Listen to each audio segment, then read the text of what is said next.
ভারতের রাজধানী দিল্লি এবং সংলগ্ন এলাকা ভূমিকম্পে আচমকা কেঁপে ওঠে। বৃহস্পতিবার সকাল ৯টা ৪ মিনিটে অনুভূত হওয়া এই ভূমিকম্পে মুহূর্তেই আতঙ্ক ছড়িয়ে পড়ে বাসিন্দাদের মধ্যে। অনেকে কাজের মধ্যেই কাঁপুনি অনুভব করেন এবং নিরাপত্তার খুঁজে ছুটে বেরিয়ে আসেন রাস্তায়। ভূমিকম্পের কেন্দ্রস্থল ছিল হরিয়ানার জাজ্জর জেলা, যা ভূপৃষ্ঠ থেকে ১০ কিলোমিটার গভীরে অবস্থিত। রিক্টার স্কেলে এর মাত্রা ছিল ৪.৪।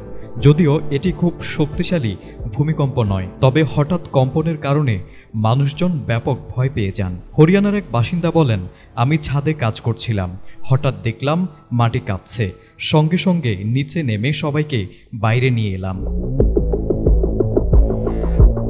দিল্লি ছাড়াও এই ভূমিকম্পের কম্পন অনুভূত হয় উত্তর ভারতের আরও কিছু এলাকায়, বিশেষ করে উত্তর প্রদেশের মেরঠ, গাজিয়াবাদ, নয়ডা এবং ফরিদাবাদের মতো অঞ্চলগুলোও কম্পনের খবর পাওয়া গেছে। সতর্কতামূলক পদক্ষেপ হিসেবে দিল্লি মেট্রো পরিষেবা কয়েক মিনিটের জন্য বন্ধ রাখা হয়।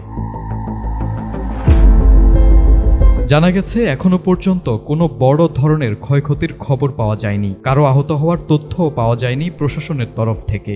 এদিকে দিল্লির সাবেক মুখ্যমন্ত্রী অরবিন্দ কেজরিওয়াল জানিয়েছেন, ভূমিকম্পে কেউ ক্ষতিগ্রস্ত হয়নি, সেই সাথে সকলের সুরক্ষার জন্য প্রার্থনা করেন তিনি।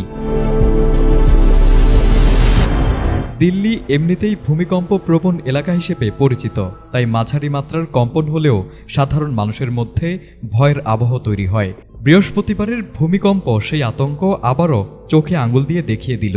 বিশেষজ্ঞরা বলছেন, ভূকম্পন প্রবণ এলাকায় বসবাসকারীদের সবসময় প্রস্তুত থাকার প্রয়োজন রয়েছে। News desk, ATN Bangla.